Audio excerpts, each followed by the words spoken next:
But anyway, whoa! I cracked. Did you hear that? No. You didn't hear me go,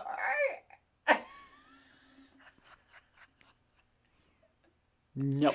It totally didn't sound like that, but my voice did crack. I missed it. Okay.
Hello, welcome. Buongiorno. Episode 12. 12. Episode 12. Haunted Colorado. Because it is October and spooky season, we are going to have a couple 5 episodes, who knows, of spooky, ooky, kooky, gooky episodes. And this one is coming out the week after our wedding. Right. It's been 1 week. Actually, not really. Been like Since 5 I looked days. at you. Dun, dun, dun, dun, dun, dun, dun. I don't know how the rest of that song goes. Chickadee China, the Chinese chicken. You hear a drumstick and your brain starts ticking. Watching X-Files when the lights on. We're down the Mace on. I hope the Smoky Man's in this one. Yeah, that's it. Like Harrison Ford and frantic. Like Sting and Tantric. Like Snickers guaranteed to satisfy. Like here's how I make mad films. Okay, I don't make films, but if I did that, I was samurai. Got to get a set of better clubs. Just kind of find the kind with tiny nubs, just so my hands aren't always flying off the backswing. And I picked it up. Oh well. That's okay. Nothing to do with Halloween. Yeah, no. Haunted. Oh, Colorado. Haunted Colorado. Which is also very popular for haunted locations, actually. When you think about it. There's several ghost towns. There's several haunted hotels. I mean, we were big for mining, so, like, that's understandable. I feel like it's popular for ghosts because we are born and raised in Colorado. Oh, so we make Colorado popular for ghosts? Yeah, like, we know the stories. You don't see many of the TV shows going there, like, quite often. Yes, you do. No, 100% you not do. like versus a lot of other places. Hey, anybody listening, when you think of top haunted U.S. locations or states, which ones do you think of?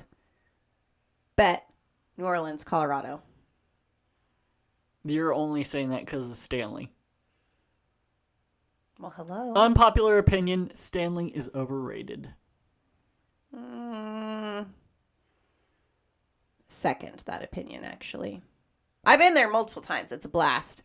And you absolutely should go. And it is haunted. It's definitely got that chill vibe. But there's cooler places. Mm-hmm. Yeah, it's beautiful, though. It definitely is. You get down there with the elk when it's in the fall. That's like one of my favorite things ever, actually, is to hear an elk bugle in the fall in Colorado. Kevin actually touched one when we were young and dumb. We were hiking in Estes Park. I might have done it too. And he touched one. You know why? what? I might have done it too. You touched one. Why? Because they were just sitting on the side of the road and we were young and dumb and we walked up to this bull elk and I think I might have done it too. Huh. He didn't move hardly. I mean, he looked at us like, what the hell are you doing? But they're pretty used to the tourists.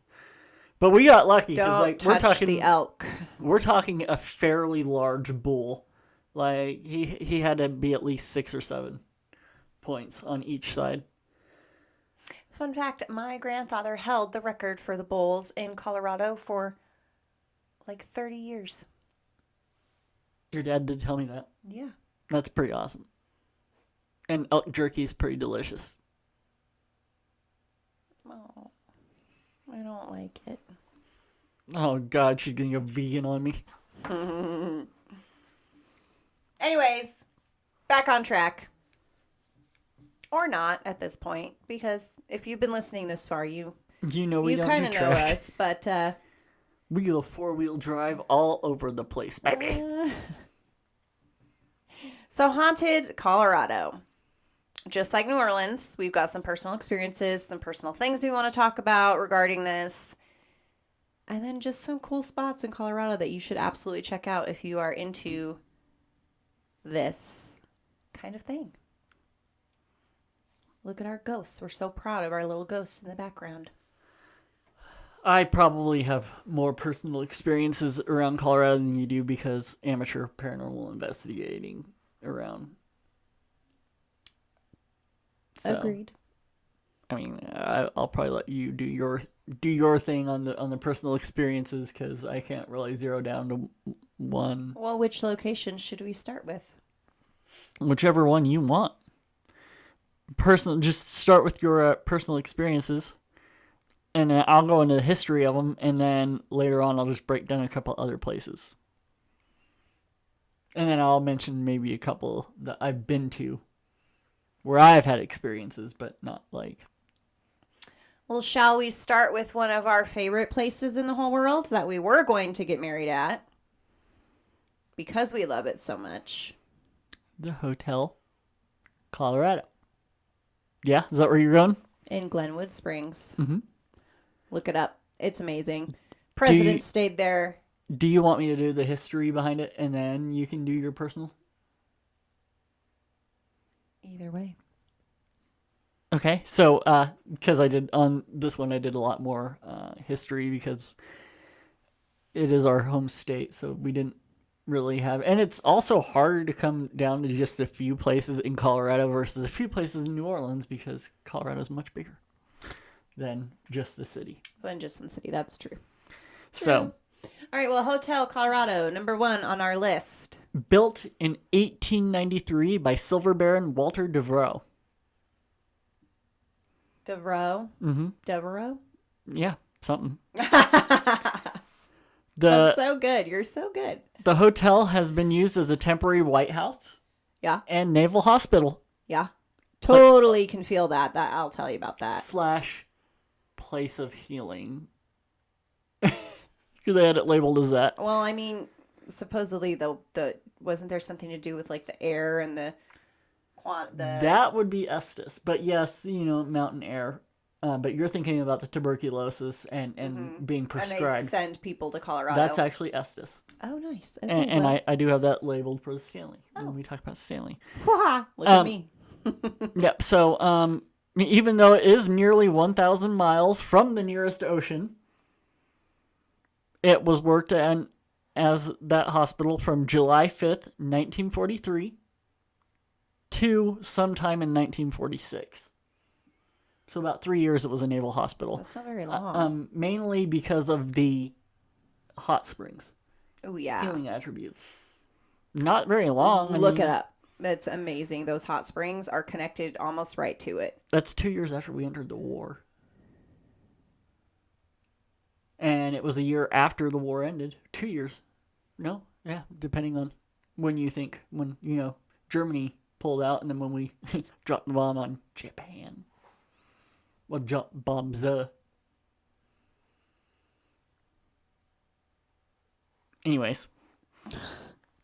There have been many famous visitors, including Molly Brown, who we mentioned in the last one.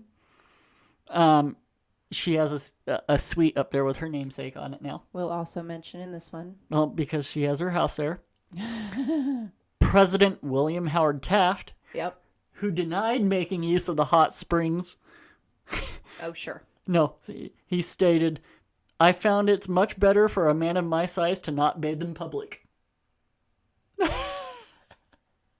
And President Teddy Roosevelt. Yeah. Very, very famous hotel.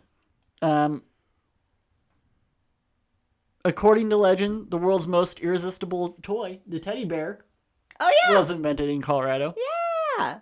after a failed hunting trip. To cheer up Theodore Roosevelt after the trip, the Hotel Colorado maids presented him with a stuffed bear pieced together with scraps of fine material that they had found around the hotel. Later, when he did bag a bear, his daughter, Alice, admired it, saying, "I will call it Teddy," and the term caught on. Teddy bear. How fucking cool. Mm-hmm. That's so cool. There was also other famous gangsters, probably most famous of all, Diamond Jack Altieri. So they've had quite a few famous people come footsteps through that hotel. Oh yeah, lots of different footsteps.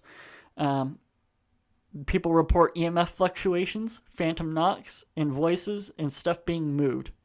It is reported that there are some spirits of the sailors and a nurse who was killed by a jealous lover on the main floor.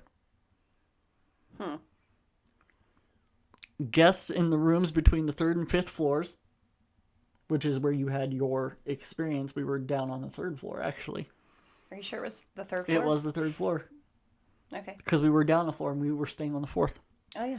Okay. So, guests between the 3rd and 5th floors and other stories, but mainly the 3rd and 5th floors, experience a lot with EVPs and phantom noises. Any lack of oxygen reported? No, I mean, there's a lot of... Is that where the hospital... Oh, I guess the whole place was a hospital, huh? Yeah. But was the TB ward on the 3rd floor or whatever? It may have been. I feel like I heard that somewhere. The morgue... That could be a total lie. The morgue was in the basement. So that's why you get that creepy vibe. And then there's also... there was a serial killer, I think, that was caught in the basement. I remember hearing that. I couldn't... What serial killer? No idea. I didn't find anything on it. We did hear that, though. Yeah, so that's just kind of what I could find. A lot of, kind of as we mentioned before, some of the places in New Orleans may not be as outright about, yes, it is haunted. I know for a fact that the Hotel Colorado, the previous owners, were not into the belief of ghosts. So when you got your ghost stories, it had to be either from people that stayed there or staff members who were on break, and you know, they wouldn't go on record and say it because they would be fired.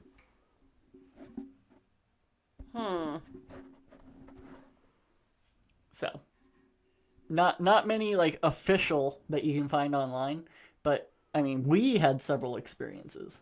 Oh, yeah. On that 3rd floor, every time I felt like I literally could not breathe. It was the weirdest thing. Very short of breath. We were kind of playing hide and seek, looking for things, you know, because we had heard all these stories, and it was just after your birthday, so we wanted to go up and kind of play around, and yeah, we were, you know, creeping and lurking. And, you know, I had that where I could not breathe. And then finding out that it was a hospital, I was like, oh yeah, that makes total sense.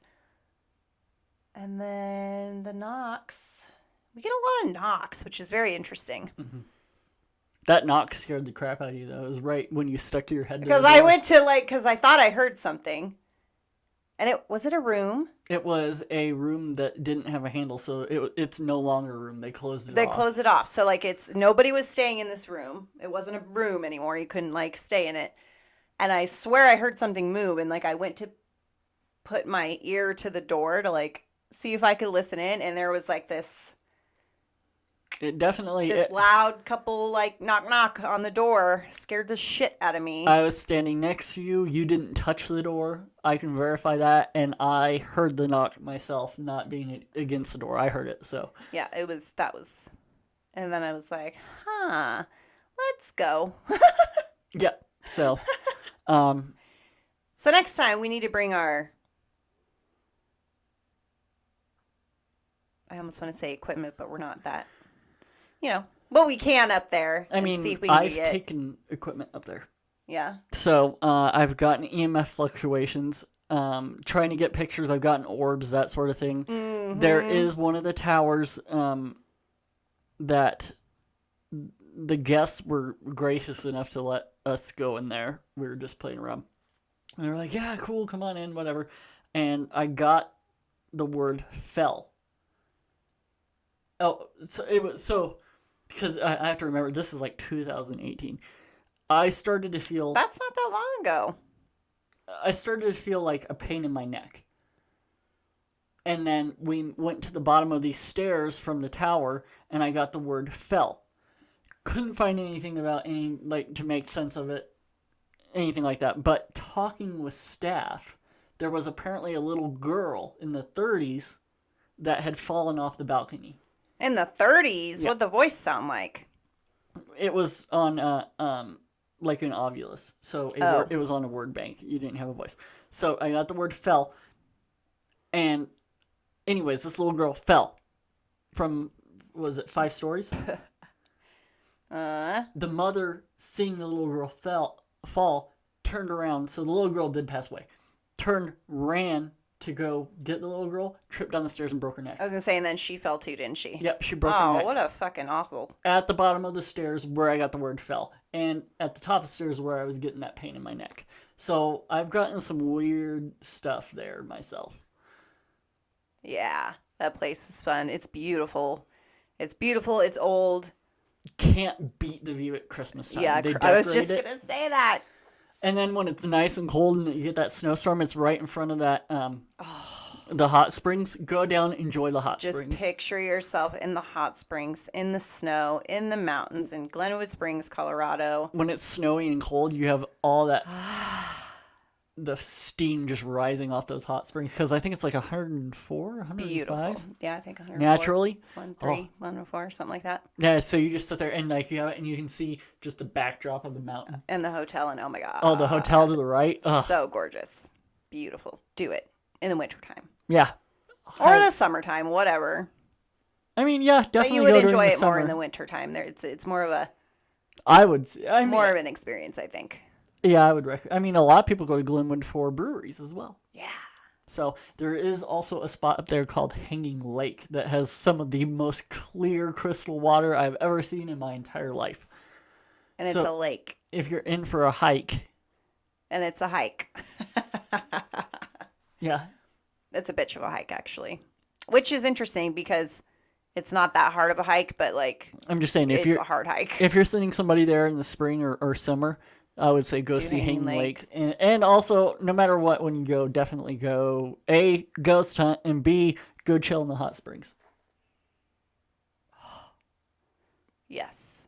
Look at that. Ghost stories to all of a sudden we just want hot springs. Story time! All right, so that was the Hotel Colorado. Amazing, amazing, amazing. Mm-hmm. Next, and we both had experiences there. Let us know if you've had experiences there as well, because I'm sure that several people do. Oh, and the basement was very creepy. We went down to the basement. And then people started noticing that we were creeping and lurking, and they kind of were giving us weird looks. And then I started to get self-conscious. Well, the basement now is... That's like where their staff's area is. And there's several small businesses. I think there's like a little massage parlor down there. One. I don't know if that's still there, but that's kind of what it is. It's like a separate area where small businesses are... What? Nothing. I'm like a massage parlor since when? I think. I don't know. It might be something else, but that's the type of stuff that's down there.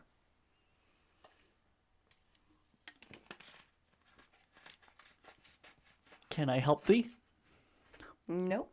Okay. Okay. Next. Who knows if I have history on it? I don't know what you're going to go to next. You already said you have history on it. What is it? Molly Brown. Oh. I personally have never been there. I have. Okay, would you like me to do the history first? Yes.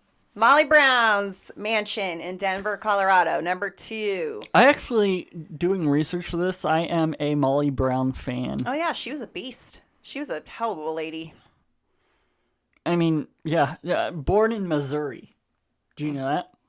Maybe. 1867. Margaret Molly Brown moved to Leadville. Stop. Pause. She hated being called Molly. Just saying. The tabloids are actually the ones that started calling her unsinkable. She did not like Molly. Margaret was her name. She hated being called Molly. Anyways, proceed. She moved to Leadville with her brother sometime in the early to mid 1880s. So by that time she was like 13 to 16 years old. Uh-huh. Because 1867 and she got married in 1886. So she would have been there for probably a year or two before she got married. So she was in her teens in Leadville. Can you imagine being that young and just like randomly moving from Missouri To Colorado. to Leadville of all places? But yeah, so they moved there. She met J.J. Brown and they were wed in 1886. JJ. They ended up discovering gold in a mine that JJ had a share in during the silver crash. So there was the silver crash, which actually affected Colorado economy very harshly. But JJ, they had found the gold, so How cool. this was in 1893, thus throwing JJ and Margaret into millionaire status. They bought the house on Pennsylvania Avenue, now street, in 1894. The Browns enjoyed travel, even doing a world tour in 1902. Molly wrote articles detailing her observations in the Denver papers. In 1909, the Browns signed a separation agreement where Molly got the house on Pennsylvania and $700 a month. So they divorced. They separated. But yeah. Interesting. They never actually divorced. But can you imagine that? $700 a month, and I notated here, allowing her to continue her travels and philanthropic activities. $700 a month? Oh, God. Miss those days. Anyways, yeah, they never officially divorced, but the separation remained permanent until JJ's death in 1922. Right. While on travels to Egypt, Rome, and Paris in 1912, her grandson fell ill. Right. And she needed to make it back to the States with haste. She booked the first ship back that she could on the RMS Titanic.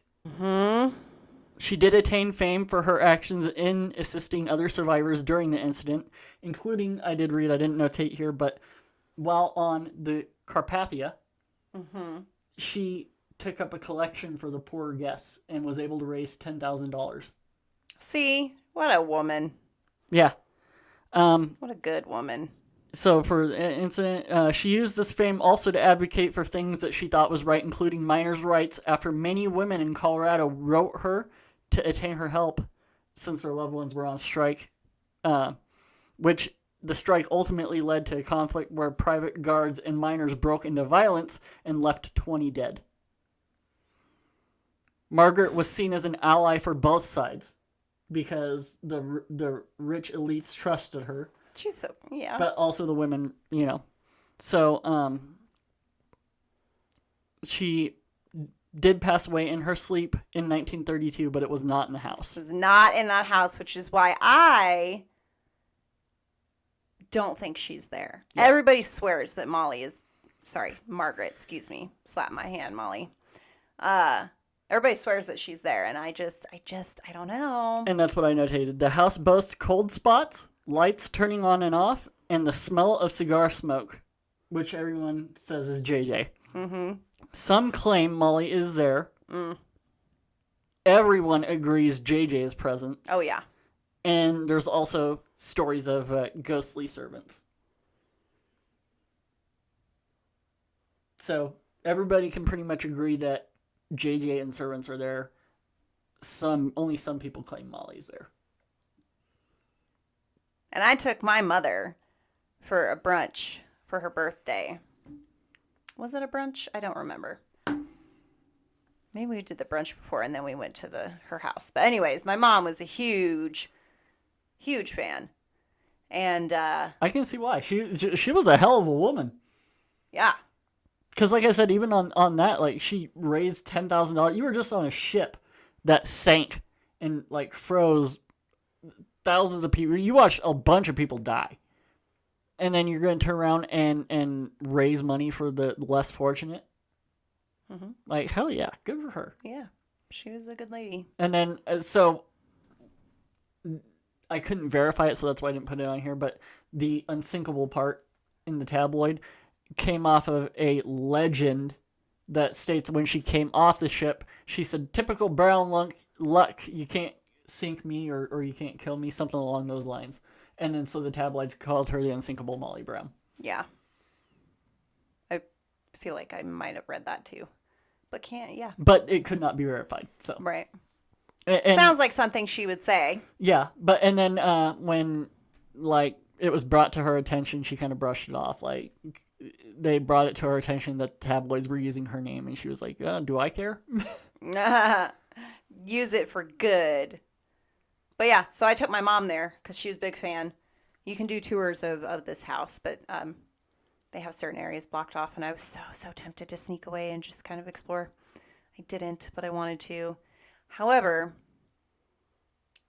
I myself felt JJ as well. Very strong male presence in that house. Might have smelt the cigar. Not quite sure because it was very faint, but it was... so I can't really say that I did or did not, but I think I might have. But you could definitely feel that JJ is there. Very strong male presence. It was, and it was in his room, of course, too, because they slept in separate rooms and they have what room was whose, and it was like he was sitting in that chair in his room. It was very interesting. Total vibes. They did say that it's mainly like he kind of just watches over. He just kind of makes sure no one's screwing with anything. Yeah. Because it's his house. It is his house. He's okay with people visiting, but it's his house. Even though he didn't get to stay at his house. I did find that interesting, that they never did fully divorce, but it remained just a separation. And $700 a month, she was able to live lavishly still. God damn it. Yeah. So yeah. Have you been to Molly Brown's house? Because I have, and I say totally haunted. Haunted it, yes. Yeah. We should have done that on the last episode. Like, do we give this a yes haunted grade? Yes. Or yes. Okay, let's do that moving forward. Okay, so Hotel Colorado. Yes. Yes. Molly Brown house. I cannot say. I haven't been there, but from the stories, it sounds like I will say yes. Haunted. Okay. It was fun. We had a blast.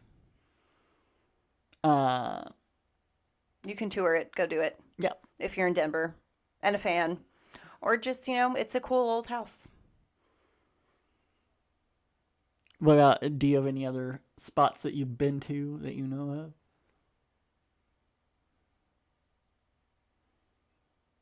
of? I've been all over Cheeseman Park. Never been there, but Downtown they say Denver. Cheeseman Park is super haunted, which I'm like, It was like a I could see graveyard, it. and then they turned it into a park, and it's just a whole bunch. But Right, so there's bodies. I personally didn't definitely get under there. anything. I can't. You didn't? No, I can't attest to it. Really? Everybody says that it's so haunted. Yeah. I didn't get Jack Diddley. Interesting. Yeah, I've never been there, so I can't say. I didn't even get bad vibes. I've been there a couple times.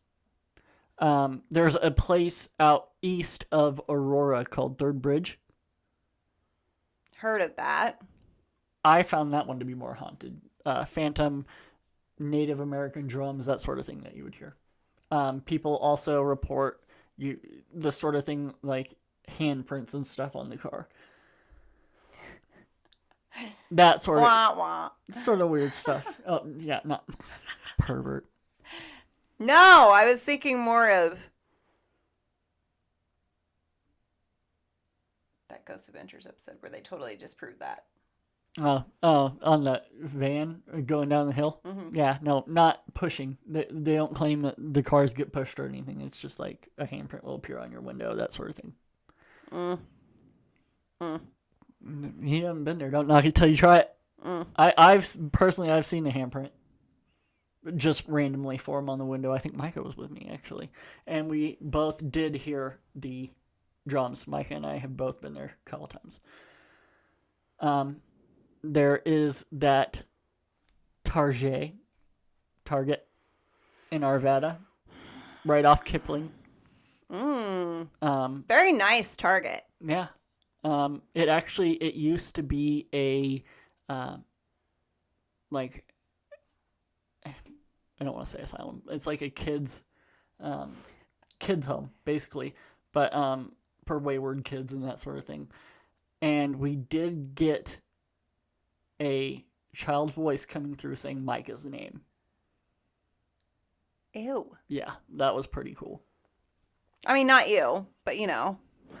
So. That's a little creepy. But they have issues at that Target with things being moved and thrown off shelves and all that. And it's a nice Target. So weird. Haunted Targets, anybody? Well, they just built it on land that was spooky land. AC kicked on. Oh, it's like the AC kicked on, so the lights went. Anyways, I've had personal experiences in houses and stuff, but never really. We all went up to. Not St. Elmo, but like there are several ghosts. We've been to St. Elmo. Is that where we were? Yeah. Several ghost we went towns to St. Elmo in Colorado, and they're legit like. And then what's the look from the old Western days? What's the mountain? What is the name of that resort that's right there? You're not going to say the name of that resort. Do you remember it? Yes. What is it? I'm not saying it. Why? Because I don't like it. Why don't you like it? That's where you had a bad experience. Yeah. That's why I don't like it. I'm not saying it. Anyways, it's right down the road from St. Elmo. You have to go past it to get to St. Elmo. That's where I had that instance with like a shadow figure that was like trying to possess Why me. are you talking about it? Because people want to hear this. It makes me uncomfortable. It was bad. Yeah, I don't like that. It scared the crap out of Spencer. I don't give a fuck about Spencer. I'm just saying. Like, we woke up and it was over me and... Oh my God, stop! Love, it's okay. I ain't afraid. Okay, moving on. I'm an ordained minister now. Mm-hmm. He is. Moving on. Moving on. What would you like to talk Wherever you want to go. Well, we've got several that you wanted me to touch base on. We got the Brown Palace. We can skip that. Yeah, we'll still talk about it. The Stanley. We talked barely about this. You started to talk about the Stanley, and then you went elsewhere. Yeah, well, because we were going into the hotel car. I was just saying I think it's overrated. Sand Creek. And St. Elmo. Should we go into St. Elmo since we just brought it up? Sure. Why is that? Ugh. Because now you made me mad. Why? Because I don't like talking about love. Okay, St. Elmo. Mm-hmm. Nearly 2,000 people settled in that town. Damn. It doesn't seem that big, right? No. Yeah, and it's in Chaffee County, about 20 miles away from Buena Vista. Mm. And it was a gold and silver mining town. Mm-hmm. It started to decline in the 1920s. Early 1920s is when people really started moving away. In 1922, the railroad discontinued service, and it is also labeled as one of Colorado's best preserved ghost towns. Interesting. Of course, when mining shut down, the population dwindled drastically. Let's see here. So miners searched elsewhere for gold and silver, and the business district in St. Elmo closed down as well. Postal service was discontinued in 1952 after the death of the postmaster. And that's when it officially became a ghost town. Which is so weird. Like, what is a ghost town? Like, all of the structures are still there, but the people aren't? Yeah, just abandoned. Well, then why doesn't somebody buy the houses? Many tourists visit, and former mining roads all around it. Thanks for cutting me off. I don't know what was your question? Nothing. Keep going. There are places to fish right up and down the creek, and where we were camping right up next to it. Mm-hmm. The general store is open during the summer. Was it open when we were up there? Yeah. No, we were not during the summer. It was in the fall, and it was not open. Okay, I was like, I don't think it was. No. Many of the buildings are still there, though the town hall and a few of the other buildings were completely destroyed in 2002. How? By a fire. Yeah. Buena Vista Heritage is rebuilding the town to its original state. The town just gives off an eerie vibe, is what I notated. There are many repeats. There are many reports of people who close their eyes and open them to see a thriving, populous town, only to close them and see the ghost town as it is again, like regular. I think that's a lie. I don't. It has that vibe, but I didn't get a vibe from that place at all. I got very Silent Hill vibes. No. Oh yeah. I did not. One of the most well-known tragedies in history of St. Elmo was the fire of 1892, which is St. Elmo's fire. Oh my God. Am I just now connecting those two dots? That is interesting. The devastating fire destroyed a large portion of the town, including many of its iconic buildings, and the fire was fueled by the wooden structures that line the streets. Despite efforts of the residents, the flames quickly spread, leaving much of the town in ruins. Although St. Elmo was able to rebuild after the fire, the event marked the beginning of the decline of the town. That makes sense.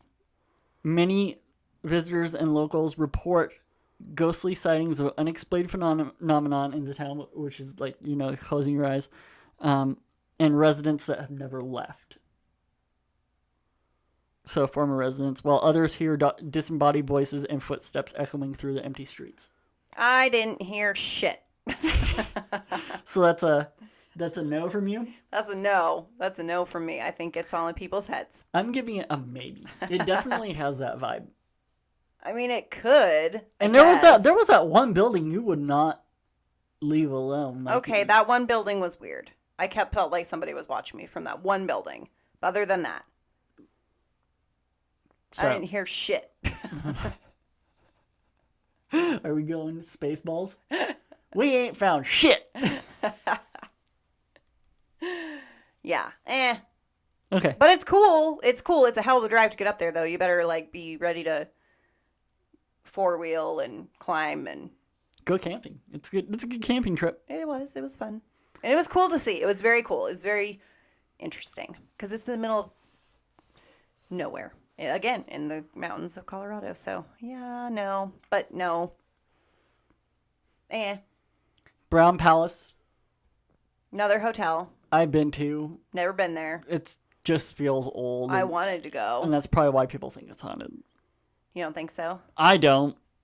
It opened in 1892. People report lights turning on and off, moving objects, and shadow figures that appear from under the carpet. What? Yeah. Apparently, they crawl out from under the carpet.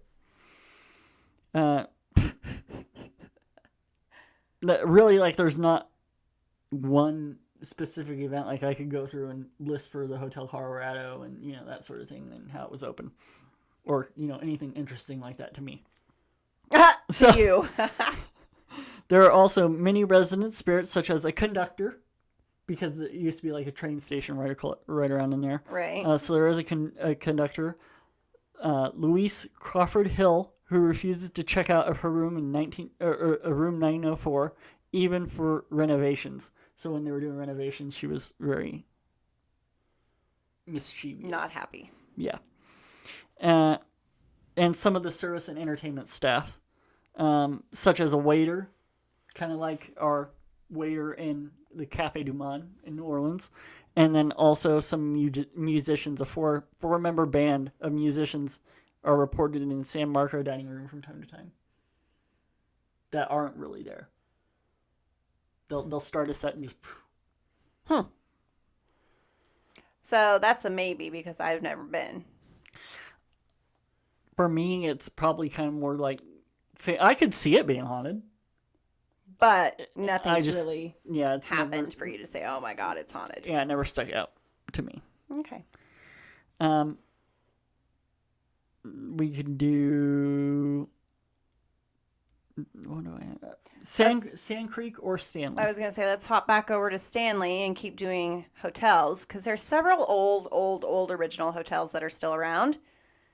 And the Stanley, is very well known. The Shining, the outside, not the inside, remind you. They just used the outside of the Stanley. They did not actually film at the Stanley.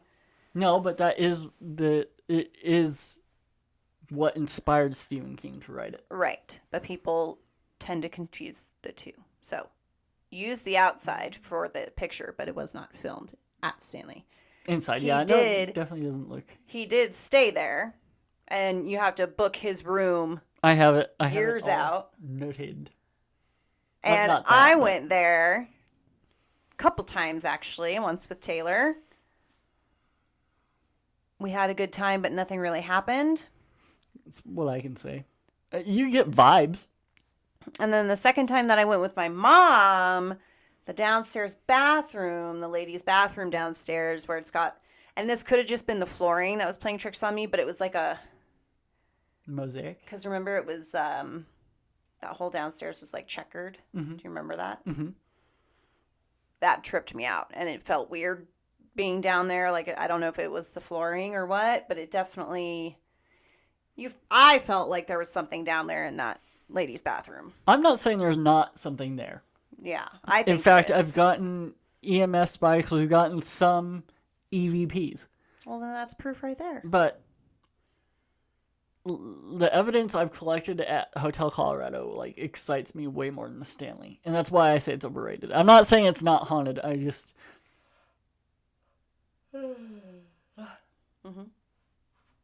I feel like it's overrated. It is, but it's still beautiful, and it is actually very interesting. So, the Stanley opened in 1909. So it is newer than the Hotel Colorado. Oh, go figure.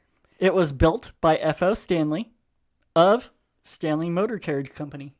Oh yeah, the Stanley steamer. That's why they have the stagecoach in the lobby. Mm-hmm. Yep.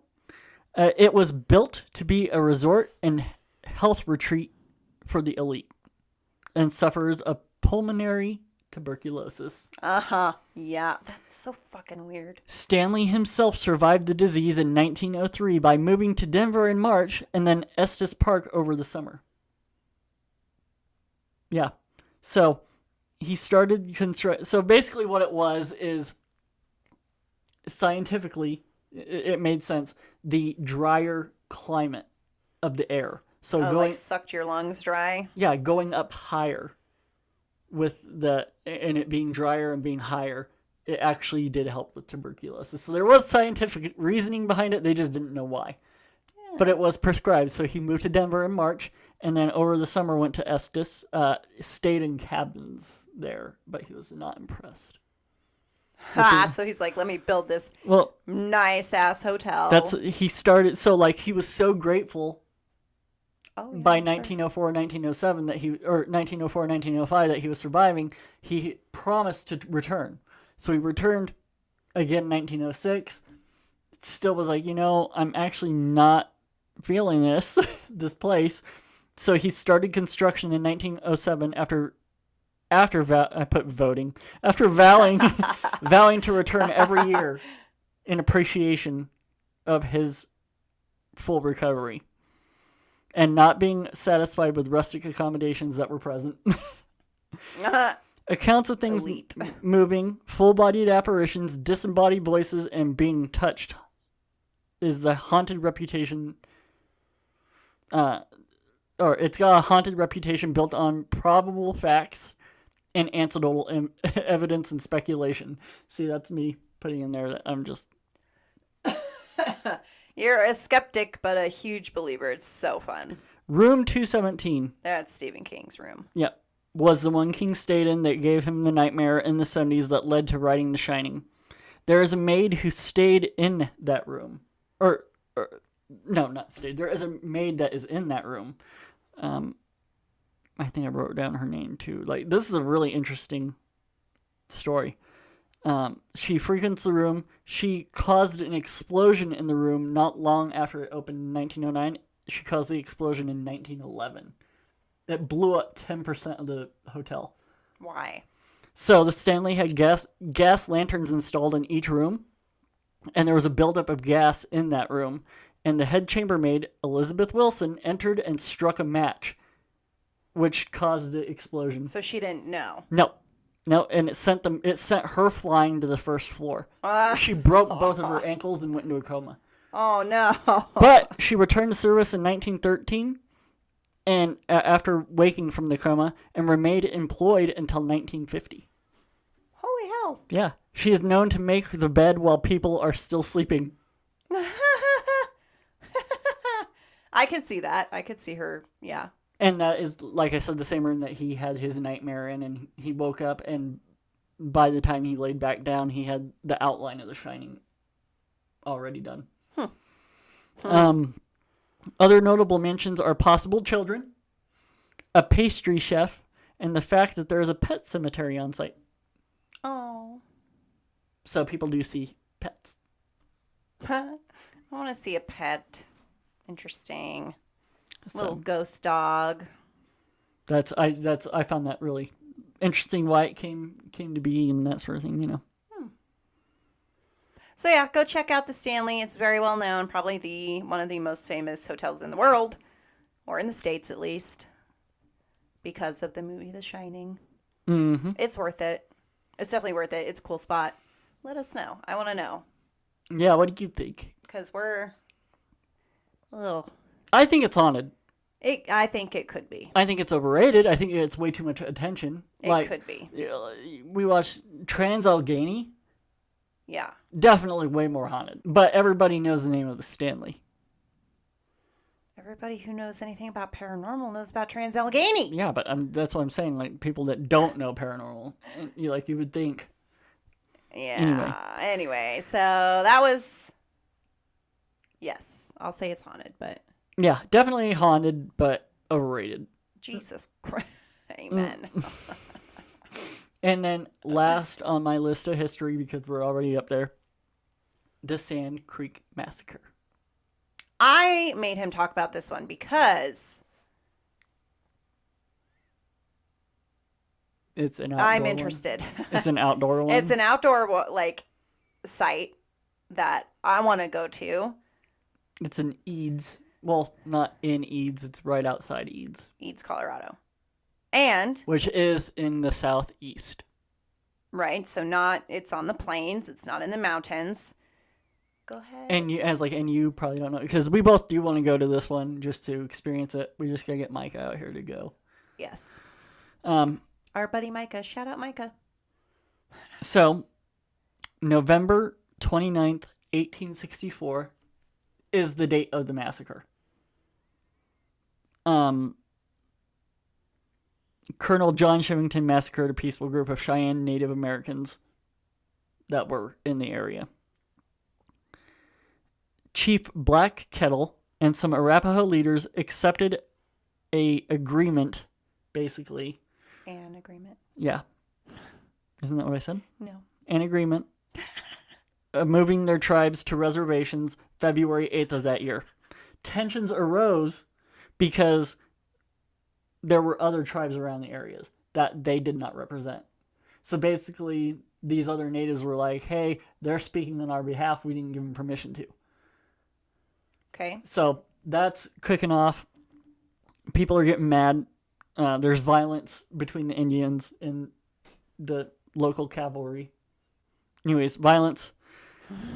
Like I said, tensions arose. And then, so in August, John Evans, who was the governor of the territory of Colorado at the time, met with Chief Black Kettle and others to forge a new peace deal, and all parties left at that time satisfied. Mm-hmm. So, they were all agreement, they were peaceful. Mm-hmm. Black Kettle moved his tribe to Fort Lyon territory, where the commanding officer in the area encouraged him to hunt near Sand Creek. Mm-hmm. It's called a setup. In an act of treachery, Shivington moved his troops in on that 29th of November, and casualties reflect how one-sided nature the fight was. 9 of Shivington's men were killed. Over 148 of the Native Cheyenne, Americans, yeah. over 148 of them were massacred, many of them women and children, slaughtered. The atrocities were initially praised, but when the truth came to light on what occurred, it was condemned. Shivington even had to resign from the military and he aborted his budding political career. Fucker. There are reports of apparitions of men and women and children, and drums and disembodied screams. It just sounds like an awful, awful place, but like I really want to go just experience it and see. They were peaceful. They had accepted the terms. They were on their way out. Right. And then they're ambushed because they're betrayed. Racism was a thing. Is a thing.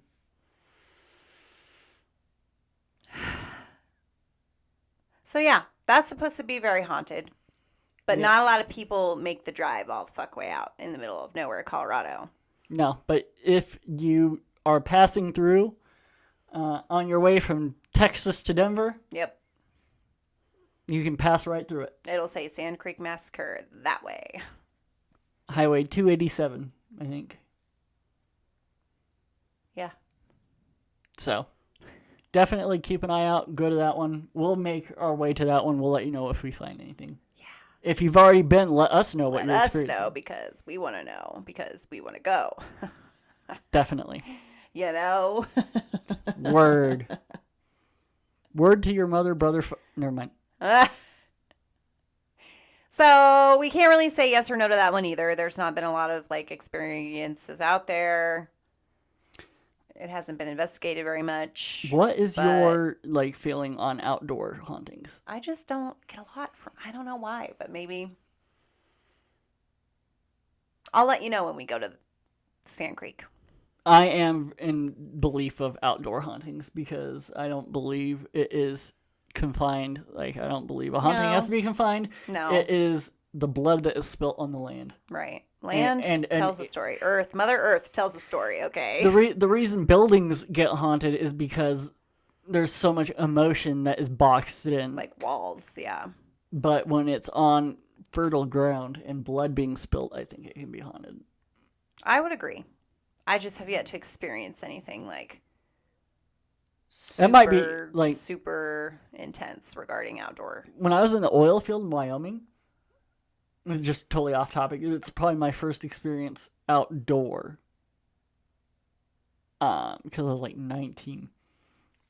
And you were that young when you did that? Mm-hmm. Wow. But I was watching a pipeline, and it was over Thanksgiving, 26 hours. I was there, just sitting there watching it because the other guys did not show up. Anyways, 3 o'clock in the morning, so it was like the witching hour. I'd gotten out of the truck. I was walking the line just to check it. We weren't running or anything. Thanksgiving, most of the people were gone. And so, on the fields, they were gone. Where I was at, there was literally nobody. That's why I couldn't leave. Legally, I could not leave because there has to be somebody there watching specific sections, making sure that it's not coming on, that sort of thing. I could hear the drum beat. I was out by Buffalo, Wyoming. And I could hear just like drum beat at 3 o'clock in the morning. Like, nobody's up. And you're like, what? There's no lights. It's in the middle of buttfuck nowhere in Wyoming. Like, literally, I could not see a single farm light even. Interesting. Yeah. That's probably my first experience and what got me. Like, I'm like, I am fully behind native hauntings on the outdoors. Yeah. It doesn't just have to be the native hauntings. That's really cool, though, actually. Yeah. Well, it freaked me out, but it was really cool. Thinking back at it, yeah. Did they, like, get closer or anything? No, or did they didn't move, and it lasted maybe 6 or 7 minutes. And it was, like I said, it was literally Thanksgiving, the day of Thanksgiving, that morning, 3 o'clock in the morning. And I should note it was snowy, so it wasn't like people were out and about. Like, snow dissipates sound. Right. Actually, I've heard that snow actually makes it easier to hear sound. Mm-mm. Yeah. No. What's the right answer on that? Science will tell you that it doesn't. That's why, like, when you go outside and it is snowing, like, it sounds like you feel like you can hear a lot more, or like the air sounds a lot more crisp. Like, there's less car commotion and stuff. Because the sound has to, like, reverberate around the snowflakes, and it doesn't do that. So maybe it's just like a blanket of snow that makes you hear better. I don't know. I heard something, I swear, that said. Or maybe you're thinking the opposite. Because it does, like, dissipate. Huh. It dissipates the sound.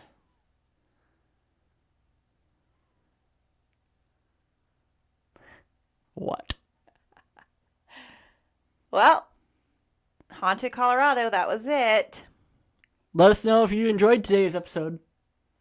Let us know if you've been to any of these places. Let us know where you want to go next on our haunted tour. Ooh, how exciting. We love it. We hope you love it. We're having a blast. There will be a few more episodes of haunted places, locations throughout October. And probably next October. And maybe into even November, because let's be honest. And maybe Christmas. October goes through Christmas. The ghost of Christmas past. Halloween, goes through Christmas, not October. October goes through Christmas. It does when you're celebrating Oktoberfest. Oh. Drink that beer. Let us know. Okay, bye. Bye. You have been listening to Untold Travel Connections with J and K. Thank you for being here. If you are enjoying the stories and the content, please be sure to follow, like, comment, subscribe, and share. We are currently on Facebook, Instagram, TikTok, YouTube, and everywhere you listen to your podcasts. This really does help us out, and we truly, truly appreciate all your support. Do you have a story that you want to share? We're here to help you tell it. We're going to have new episodes every week sharing travel experiences and insider tips. Also, if you need help planning your next vacation, remember, I am a certified travel agent. Please head on over to our website for more tips and tricks and just a bunch of tools in general to help you plan. That is www.untolledtravelconnections.com. One more time, www.untolledtravelconnections.com.